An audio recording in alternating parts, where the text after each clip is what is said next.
This is Keepsakes, the podcast. I'm Jay Agonoy. This is episode 67 of the podcast. Thank you very much for listening. I have with me... Gary Montejo, Cebu's Cosplay event buzzer. And of course, Max Maquiling from Unity Productions. Bro, you wanna join? I'll just introduce. EJ Bobera, congoer. This is Serena of thelilycat.com. And Jay Agonoy with Keepsakes. Good evening and thank you for listening. And welcome to the Gary Gige Show. Just kidding. And this is the 67th episode, Otakufest 2020 special. We're doing this on the night of day 1. It's already 7:27 on the clock. 30 minutes, 45 minutes. Let's do this. Okay, pre-event. Otakufest had a lot. So all roads eventually will lead to SMC Site City Cebu, which is understandable in light of COVID-19, in light of the stricter measures being implemented by UP Cebu, if that's I have understood. They said it in the statement. Pero prior to that, ang dami naghihintay ng mga tao, especially the Manileños right here, like me and the guest ni Unity. Okay. So naghihintay sila saan ba to? Kasi yes, go. In defense with the UP na regulations, actually it wasn't UP, it was DOH. Kasi we also had a inter-office memo from HR that all gathering is recommended to be postponed because of the nCoV virus.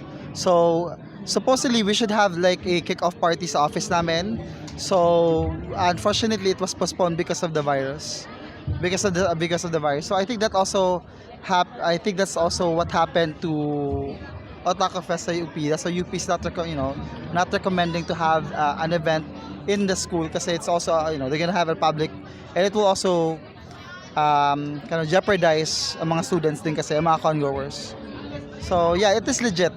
I also did a research on the memo ng DOH. It is on in Google. You Google it out. Talaga na din yung statement na they're recommending not ordering, but they're recommending na not to have i-postpone lang muna natin yung events, especially this happening. So that's it. And ang sabi pa ni DOH, if I'm not mistaken, is that kung talagang tuloy ang event ninyo, we have at least have safety precautions. Correct. Which is what's happening right now. Day 1, Otakufest 2020, they have thermal scanners being pointed at our foreheads. They have alcohol ready to be used by the visitors, the congoers. And so far naman, wala pa naman po nangyayari masama. But it's great to be prepared. Correct. And in fairness that, the mall is very, they're very strict with regards to that, and they're also carrying because they bring the alcohol. I also see that that the guards, even though the congoers are going outside the event premises, they really have to rescan you back just to make sure that your temperature is checked.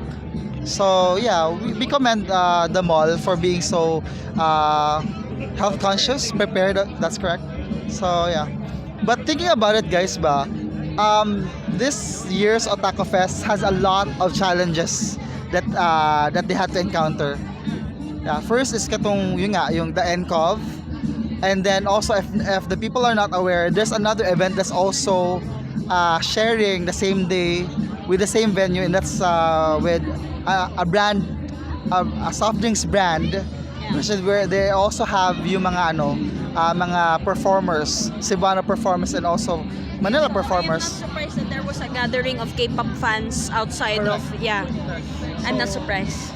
Yeah, and not to mention mga other factors that's causing the challenges, which I am very I'm very impressed then that even though despite all the challenges, Otakufest was able to, let's say, deliver on the event day, like day 1. Not bad. I mean, I don't see any issues that's happening. I haven't heard any problem regarding any possible theft or they really are. They are well prepared for this. They are well prepared. I actually had fun, by the way. First day, I had fun. Like though, like my feet hurt, but damn, day 1's the best. It's part of the con. Yeah, it's part of the con. It's part of the con, and as an event organizer, I totally understand where they're coming from. there's really challenges that's really had to happen in the pre-production state, in the production, and the post-production. So that's totally understandable. Yun nga lang that there were some challenges and there's some areas of improvement that I think Otakufest can do better next time. What do you think, Max? Oh, for that one, of course, I enjoyed day one, even though I was stuck here in the gaming area. I was basically stuck here in the gaming area, but I was able to go at least like one round, check out the booths time to time. I went to the Gunpla section and I was spazzing about all the awesome Gunplas that the talents over at what was that group again? I think that wasn't Zaku Cebu, but a Gunpla group here, and they made a lot of good Gunpla stuff. And when we're talking about production side, the biggest, of course, you already mentioned it, the biggest problem was the pre-production. Correct. That was just it really. When we go to Otakufest, it's the same old home that we're used to with different twists, every year, And the biggest twist has to be the pre-production because, I so want to talk about it, but I can't talk about it. I so want to talk about it. Never mind. Sense from the tone of your voice that you Yes, really want to talk about I it. really want to talk But about you it. cannot talk about it. Yeah, I just want to put my foot down and talk about it, but I can't. Whether regardless that you're gonna talk about it or not, I also wanna commend you, Max. This is no bull, but Max did something that people was able to understand, and I know what his intention is. He did it from the very good intention for the people to know and to have the people to understand what's going on during the pre-production, and that's what I really commend about Max. And I don't know if people was able to see that intention, but for me as a congoer's point of view, and also as an organizer's point of view, the people has the right to know what's going on, and not just this is the final announcement na, that's it. And Max did it. Max was able to help us understood that kung wala ako tatagulugin ko, if wala si Max, people siguro will be still are wondering why this had to happen. And so Max, I really commend you, bro, for that. So what else? So, I'm just gonna get a drink, but I'm just gonna share my shiz right now. This is my second time being in Otakufest. My first time was last year, and I think the only problem that I had was where the hell is the venue? But That's always Yeah. You remember where is the venue? Where is the venue? Remember last year, diba? Last year was like the organizer announced it a month before. Yeah. Ngayon, A week before. it's not really a week before. It was A also couple of days before. honestly, it A week was before. kung iisipin natin kasi it was like the origin of the venue was like a month ago as well.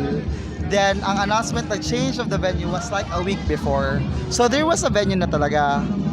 But that's not the final venue, which I think if people are reading on the FAQ, nakalagay talaga doon na UP, but that's not the final venue. If you read what the organizer has been posting, you will already get the expectation that that's not the final venue yet, diba? So yeah, but yun nga lang din, we also have to acknowledge a lot of factors. One, our Manila friends, our friends outside Cebu, how can they book a room or hotel stay kung wala pa talagang definite na venue? Next, our concessionaires, our partners, our vendors. So, syempre, they have to strategically be placing their things. They have to spend a lot of money for the transportation. Then imagine that the changes that to happen. But I'm not sure. Correct me if I'm wrong, Max, as I know that you're part of this the booth that you have for Unity Production. Did they notify you that that's not really the final venue? About UP or Seaside, they informed me at the same time that they basically informed everyone else. Yeah. So it's like we got the memo at the same time. So when they said that the final venue is in SMC side, I was just like telling everyone, okay, it's an SMC side, guys. Don't worry, this is now final. Because I definitely understand where they're coming from. Yeah. I understand also where they're coming from. Ang sa akin lang din kasi, I'm gonna drop the ball na, but there could have been a proper channel, or a proper communication, or a transparent announcement. Sige, let's just say na meron problema ang venue because of some reason, whatever reason it is. It's the responsibility of the organizer to at least set the expectation. The Cebuanos are very forgivable with regards to changes. If history will tell, last December was the original date of Otakufest. Unfortunately, because of conflict and constraint, they had decided to move it on February. It's just very forgivable. So the change or the announcement could have been there. The announcement could have been there. At least it will give them the ample time. Also, they also had a problem kasi with another party, that really pissed me off. Yung another party that announced na that's coming from a different venue, and then gi-announce na sila yung may-ari ng event. There's another name, not really Otakufest. They created an event page, and then they said it's Otaku event in the detail. Plus, nag-post pa siya ng mga event which is associated to Otakufest, which caused confusion. As an event buzzer, my responsibility is that whatever i-post muna ni organizer, that's where I follow. Whatever is announcement. Ang nangyari kasi is that si third party, he created an event page without the permission ni Otakufest. Always remember, it's a golden rule na, I don't know, it's an unspoken rule for me as an event or buzzer as well na ayaw pataka, wag gumawa ng hakbang na wala pa approval from the organizer. Whether you create an event page, whether you tag it as a promotional event, pag walang approval from the main organizer, wag mong gagawin yan kasi that will cause confusion. For example, kung may update sa main organizer, tapos hindi ka nag-update sa event page mo, sino yung manggugulo? Sino yung maguguluhan? Diba? So, kung kaya mo na habulin yung updates coming from the event organizer, then do so. But you need to also still ask permission. That's actually is the problem. So, which is also a dilemma for me din kasi as an event buzzer kasi I'm also helping them promote the event. Kaso nga lang with that confusion that's happening, medyo so in order for me not to cause more confusion, magdedepende ako sa posting ng main organizer's page. Para sa ganun, okay, meron akong pruweba na this came from the organizer. Yun yung link. Ito yun. So, nakoy source of where it came from. It directly straight from the horse's mouth. Yeah, basically, what I do, I had to cut Gary there because there could be an easier way. You see the three button, di ba yung mga buttons doon, the three dots. Aside from that, yung mga seafers ganon. There's this function where you can add the event to the page without creating another one in your page. So that could save everything. Pero iba yung strategy ng mga I think it's about strategy. For me, what Otakufest could have done is they could have created their own event page. Para sa ganun, kasi the community page that they're using kasi is not really that, for me, viable. The event page is much more useful kasi dun nakadepend ang mga tao sa event page compared sa community page na it's just a posting lang talaga. You mean the RSVP ones? Yep. Compared sa dito, ayan, nanonotify ako eh. Whenever it's an event page, nanonotify ako may updates, may somebody that posted like this.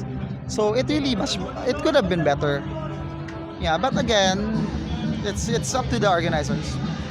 Yun nga. Okay, so that said kasi, babalik tayo dun sa kasi sometimes you reassure people na you're fine. But sometimes yun nga, nagkakaproblema ka, you're having a problem, but you don't have to tell the people na you're having a problem. Kasi that will also instill fear sa tao. That's another argument. I accept your argument 100%. Pero that's the other argument. What do you think about this, Max? Okay, so It's about telling the people versus not telling the people that you have a problem. That's a very interesting question. yeah. Personally, I really appreciate transparency.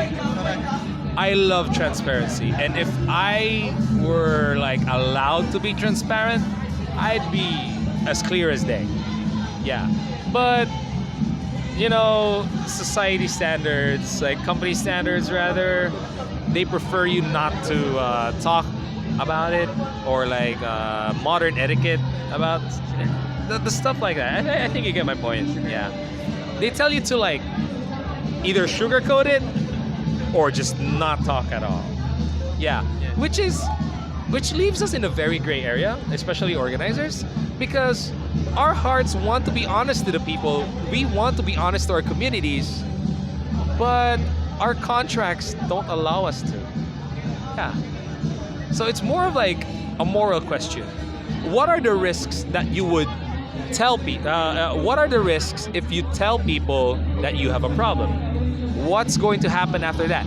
I think what people should consider is like the long-term consequences from sharing some light into a certain problem, just like what happened to Otakufest. Because on my end, when I made that post, I consulted a lot of friends. Like, hey, should we really step into this to this part? Like, I really want to help Otakufest, and they're like, you know, you didn't sign any MOA, right? You're not part of like Otakufest core team. And like, yeah, I'm not. And are you sure you didn't sign any contracts? Yes, I'm sure. Then go for it. What's the venue gonna do? Sue you?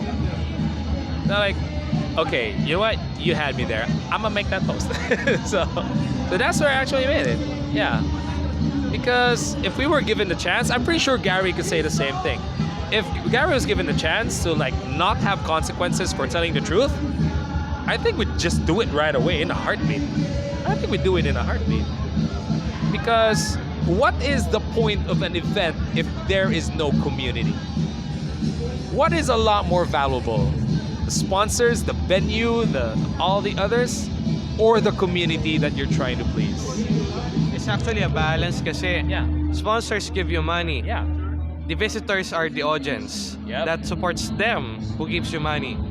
So it's a But balance. It's kind of like what started first? What came in first, the chicken or the egg?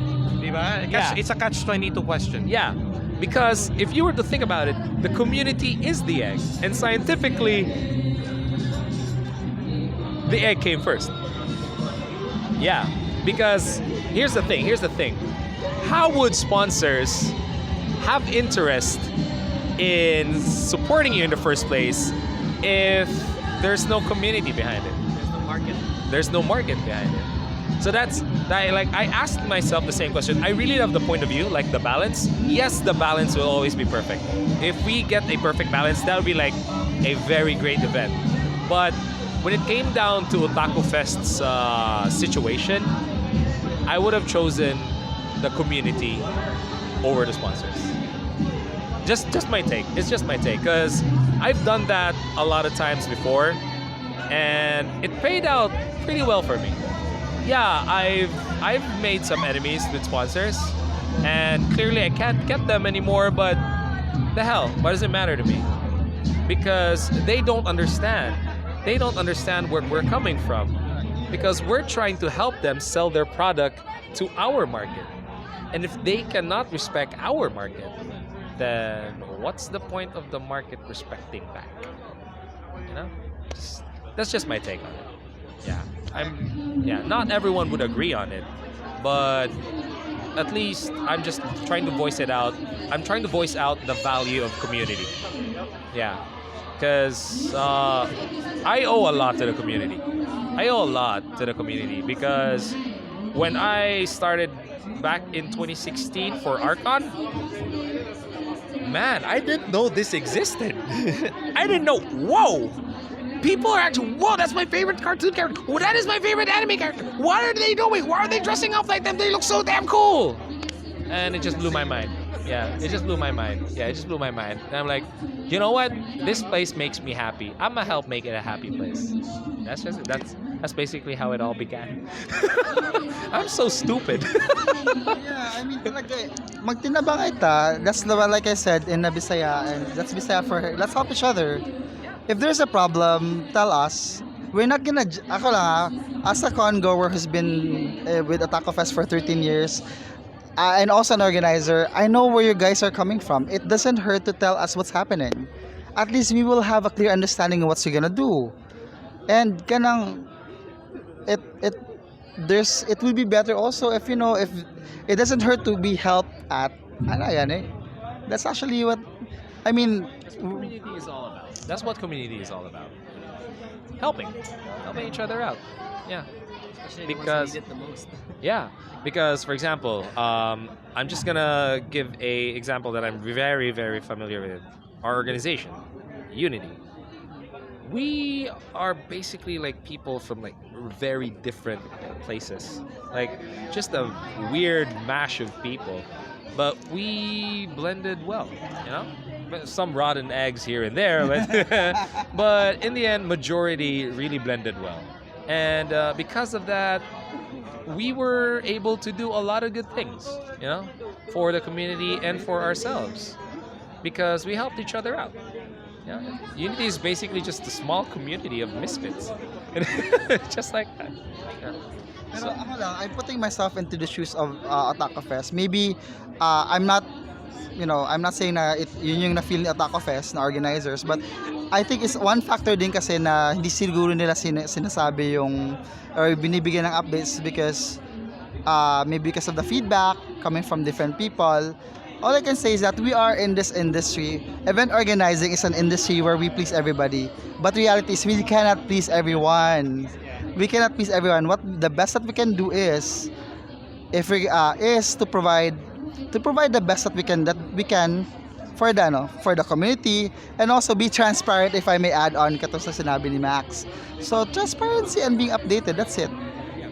But I do understand where they're coming from. The reason why they didn't say it, because of course, like what I said, kanina, it's all about knowing the risks, the consequences after that.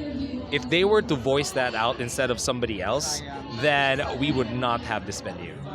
Let's be fair. Yeah, let's be fair with that. That's why it was a smart move for them to not say anything. But, well, at least when some people have the initiative to actually know the situation or understand the situation, let them do it for you. You know, in that case, I'm pretty sure it wasn't just me. I'm pretty sure some people did. I guess. People was really vocal about what do you feel about it, and it could have been better. Yeah, I was just really sad when a lot of my friends just sort of ranted out a lot of bad stuff now, and I'm like, guys, come on, we can do better than this. You know, we can do better than this. But I understand where you're coming from because you don't understand what's going on. So how do we cure that? We let them understand what's going on. I shouldn't be hating them because they're hating the event. I should be hating the fact that no one's understanding each other. You know? Yun yung disconnect. Yeah, the Yun yung disconnection. disconnect. Yeah, definitely. Yes, that's the word. The Ay, disconnection. yun ang pinakamasakit na statement. It's a disconnect. Hindi tayo nagkasalabat eh. Sorry, Bisaya. Hindi tayo nagkakaintindihan kasi wala nag-uusap. No one's communicating. But again, the consequences for communicating is so hard. It's so hard. And we understand that. At least we're there for them, you know? So much for pre-production. But then again, here we are. Day one. Oh my Lots of God, people- ang sarap ng feeling. Lots of people ranted. But here we are. The event was really fun. Yeah. You guys rock. And I think na First day one was really fun. It was really fun. oh my God. And I think for me it's a blessing in disguise that, Otakufest still, I think for me fought siguro ang right word, fought for the venue. Kasi kung pipiliin nila yung ang UP, which I have the experience way back before, mainit siya. Pag umulan, we're gonna get wet. And I don't know what will happen to your computers over there and also your TV. So, yeah. I mean, God, this is better. Last year was better. It's mahangin and it's not that hot. And which is the same place, and I really don't mind if ever na talagang sobrang init. I can just go back to the mall. And yeah. Kung namamahalan kayo sa pagkain dito sa Otakufest, baba kayo sa may Jollibee. So, it's a very convenient talaga. It's a very convenient. That was a very good tagline. That was a very good tagline. Yeah, convenient. Yeah, Gary, make it happen. Convenient. Yes. Well, I mentioned about convenience. well, another event already did that talaga, and I'm gonna hide it from the name Arcon. So Grabe kayo. Arcon is so good, but no comparison with Otakufest. I don't wanna compare Otakufest is kind of unique in its own way. which I love. That's why I love Otakufest. It's outdoorsy, and they really stand to their brand na walang event na indoors sa Otakufest. Maging outdoors talaga, no matter na magkasama pa kayo ng mall. It's fine. Ang sarap ng feeling na... It's technically outside, actually. So, And yeah. that is the best improvement that I can commend to Otakufest. Kasi yung Cebu Business Park na event nung 3 years ago, that was very hot. Ngayon, it's now windy. No shade. And nagkaroon ng iba ng sunburn. Yeah, it was really hot. Yeah, it was When friggin' hot. years was That this? was like 2018. Yes, 2018. The Gasland. Actually, mahangin yan pag konti yung tao. Pero pag once na maraming tao, talagang super init. Like, it's like microwave. It's like But Japan. It's like Japan. It's like Japan. That's why, gosh, Otakufest, you did a very good job on fighting for this venue. So, hopefully next year ito ulit. Yun yung masabi ko. Can we just stay here For a while. for a while, For a while. until we have a better venue? Yeah. That's true. Pero contentment is there.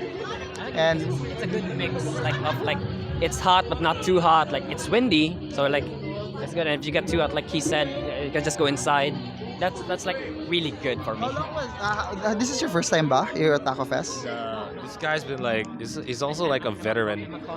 Like even before he came out of his mother, he was already joining conventions. Hold up, Nice ka.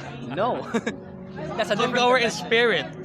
That's a different convention. Oh. I wasn't aware of that. No, I think that's not a convention. That's a conception. I thought conception. Oh no, so something else as well. That's a good. Yeah, that was a good. That was a. Conception siya. Ayun yung Wong. conception. Or maybe Inception. Wong. Ah, sure, hindi yung consumption. Okay, so anyways, ano pa? Ayun. That's it. Nakalimutan natin ang mga kasalanan ni Otakufest if they had one. And look at those people right there who's taking photos. That is beautiful. The lighting is good. Who are they? What are they doing? Wala lang, na-mention ko lang. Pero they're, I think that's a band. Let me drop something here. Ano, Just babalikan natin yun. No, I'm not gonna drop bomb, but let me drop this here. Otakufest started my love for going to Cebu. Oh yes, last year. Yeah, it started my love going to Cebu. You know, since last year, the last time I went to Cebu was when I was like a teenager. Like I was still very young, and then it's actually what motivated me to go into Cebu was the conventions here. Kasi I've been hearing a lot, and then I met Gary, then pupunta si Jay, then mag-cover na siya ng event. This con opened so many doors for me. I have to be very honest with you. And parang, you know, I'm from Mindanao, and I regularly attend, most of the time, I regularly attend Manila cons. Manila cons ako, like, Cosplay Mania, and Toy-Con, and etc. But after Otakufest, like, I was like, I'm gonna spend my last batch of cash to Otakufest. So when I go to, if I have the extra money with me, I would definitely attend a CebuCon, and I will do that again soon. Kaya medyo personal din talaga sa iyo Otakufest, di ba? And I also drop, Cebu is almost like a second family to me. Sa the community. The fact that we met together, we got to hang out together. Ah, di ba? And we formed a very good bond between the three of us, and then we're adding people like sila Max and the rest of the people. Si Gary talaga networker dito eh. Yeah, I like to refer people. Ayan, oy, esports si Max. Photography, ayan, si RV. Ayan, so, mahilig ako mag-refer kasi that's what really I'm good at. You know, looking for the right people who can talk about the right things, about the right topic there. So, yun nga. And I'm very happy to meet Jay, and without Jay actually, I can say that I wouldn't be here where I am right now. So I'm very happy. Thank you, Jay. Salamat kaayo, Gary. So first interview pa lang, and then I finally got to meet her, si Sarina, and the rest of the people. I got to meet a lot of people outside Cebu, and this is where we are right now. That's why it's a bit personal for me also in Otakufest. Kasi nga, this will be our first year anniversary, if I'm not mistaken, as our friends. First year anniversary as friends. Oh my God, fam. And we look forward for June for the Bonadori. Bonodori na agad. Wait, cut ko muna yung segment. One Paasas performing live. Pero bago mo na yan, again, list of events. We have the Toycon season. Bonodori yung start ng month of June. And then I will end the month of June with Toycon. Baka pwede na lang din mag-vlog. I think May 1 to 3 is Joy Expo. Joy Expo. Saan ba, Max? Is Joyo Expo. It's going to be in the J Center Convention Hall.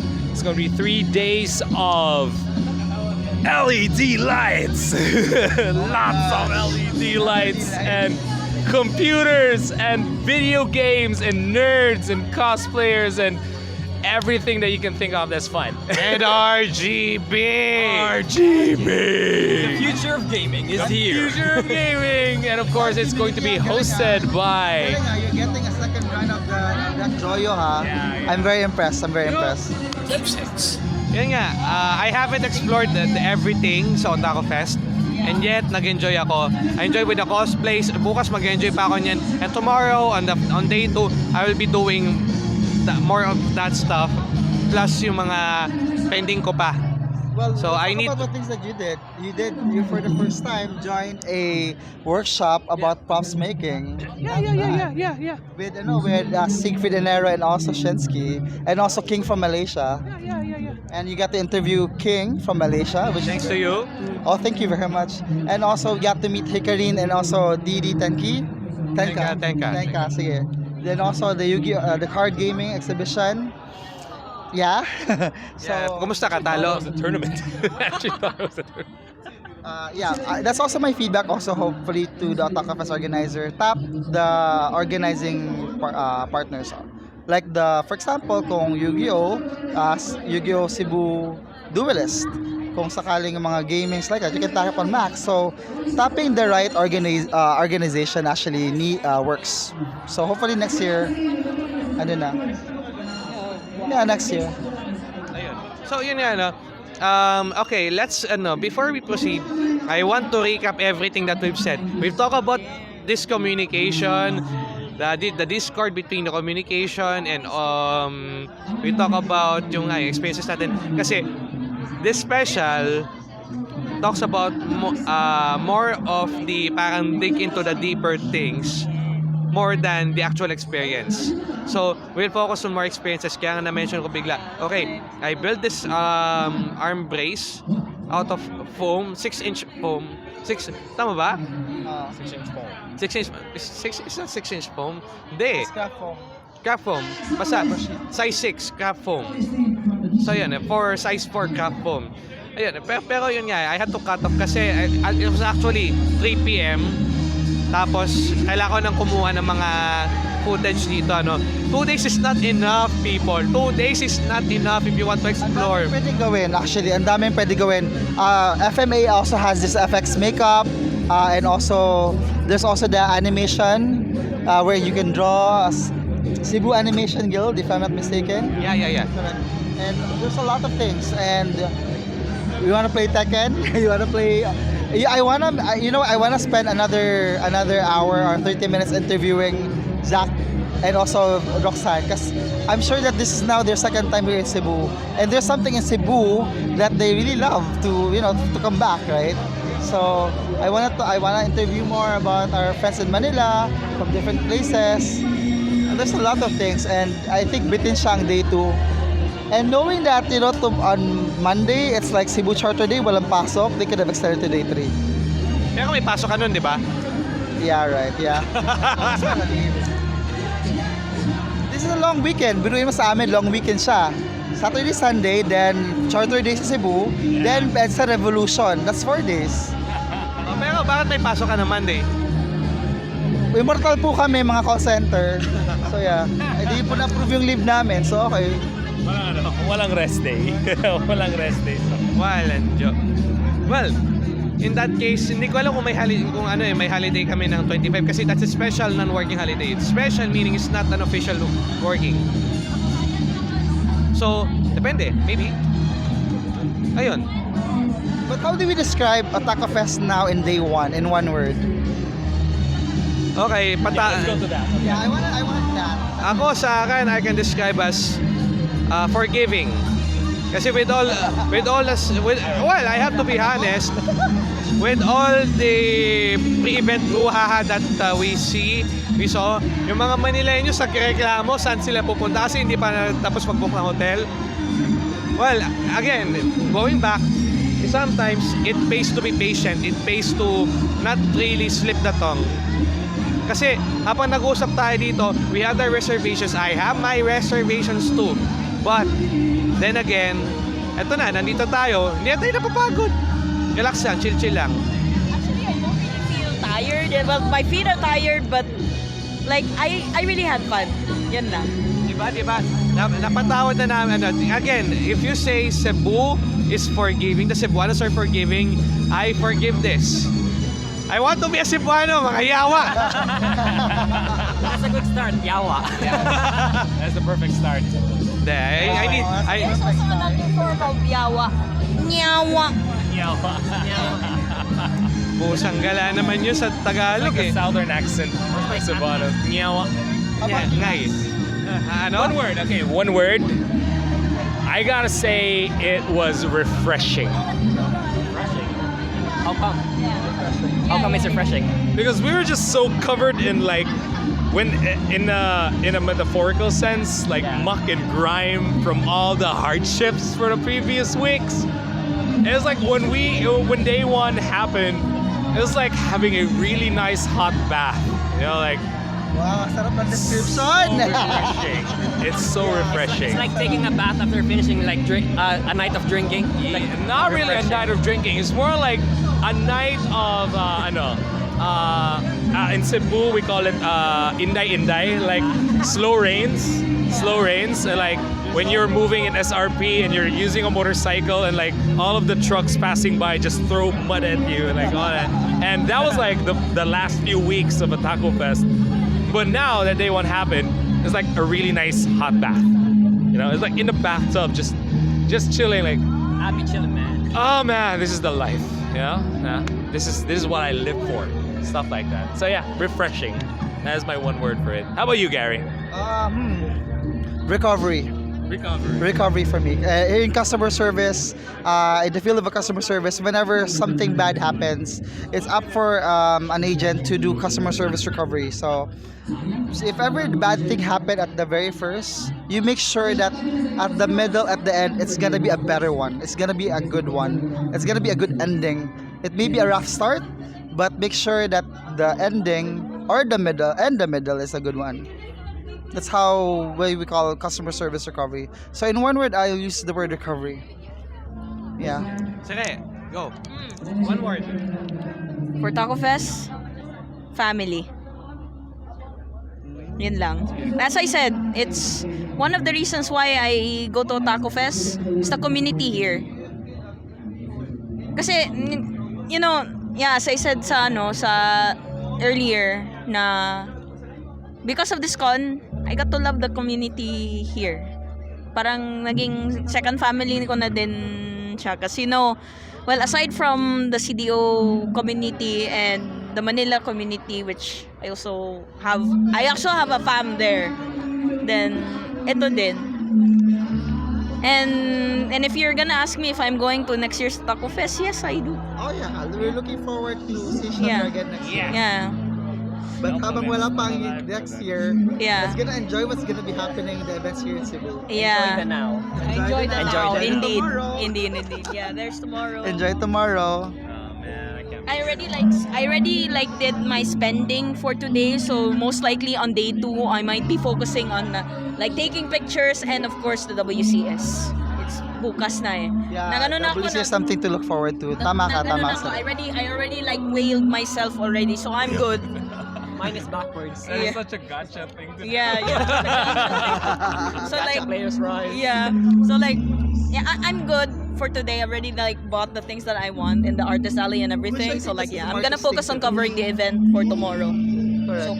That's the smartest thing to do kasi yung experience ko sa Cosmania, day 1, bibilin ko lahat ng merch na kailangan ko. After that, I'm gonna enjoy my day 2. Oh yeah. I don't have to spend whatever.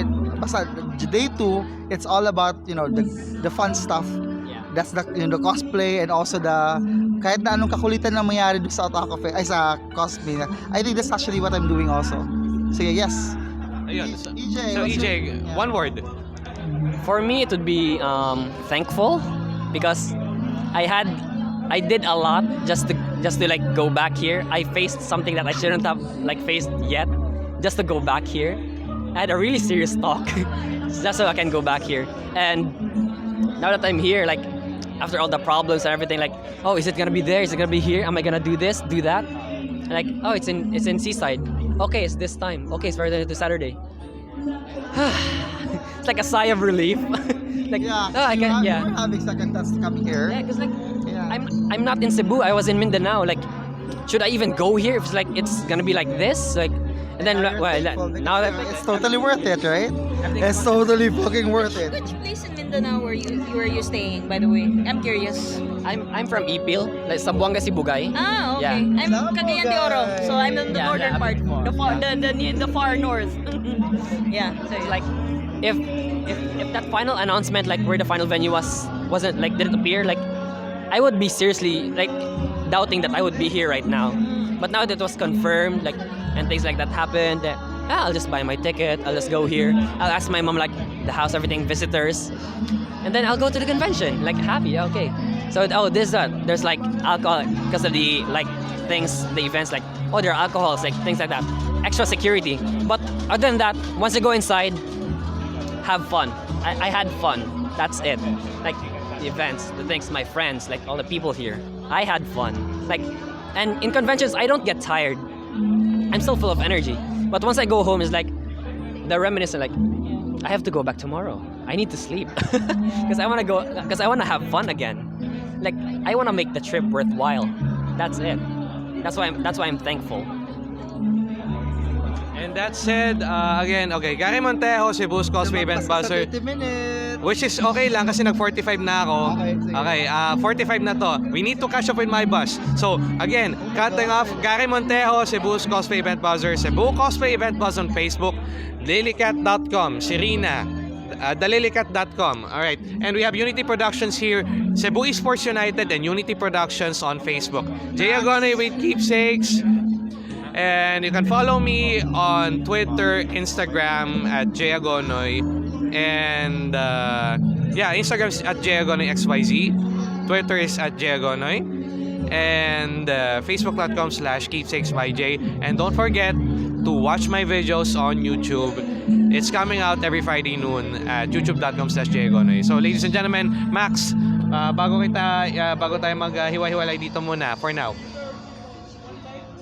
Sinabi ko na yung ano mo, di ba? Yung Cebu Esports United and Unity. Are there any pages you want to plug?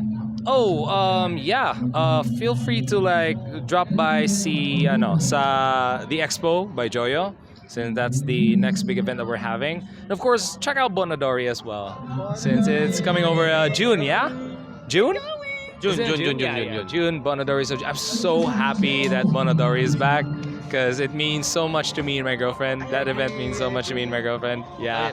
Actually, kailangan ko na mag-ipon kasi nag-over budget na naman ako. The best way to enjoy Bonadori is wearing the kimono and yukata. And also see the fireworks. Just don't try the sumo thing because like that's Hadaka. scary. Hadaka. Yeah, I forgot what it's Wait, called. can I throw shurikens again? You convinced me.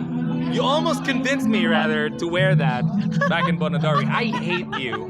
You scammed me, man. What do you His name is mean? EJ, and I'm not a scammer. He's a big troll. No, I'm not. Hello? Oh, shut up, EJ. No yogurt for you. All right. Okay, don't shut up, EJ. I love you. And that would be it. Maraming salamat po sa pakikinig ninyo. Daghang salamat. Salamat kaayo. Any other thankful words in Bisaya? Arigato gozaimasu. Bisayawa naman. Yan eh. Sunod na sadbay. Daghang salamat. Sunod na sadbay. Sunod na sadbay. Sulod na senpai. Okay. Ladies and gentlemen, this has been the Otakufest 2020 special. Have a great day ahead. That wraps up another episode of Keepsakes, the podcast. New episodes can be heard at anchor.fm/keepsakes, Google Podcasts, Apple Podcasts, and Spotify. Leave your voice messages to this podcast through the Anchor app available on Google Play and App Store. Don't forget to visit me on social media for updates. Facebook.com/keepsakesbyj, Twitter @Agonoy, YouTube.com/Agonoy, and my blog at www.jagonoy.xyz. Shout out to Lee Rosie Bear for the music. I hope you enjoyed listening to this podcast. Until next time.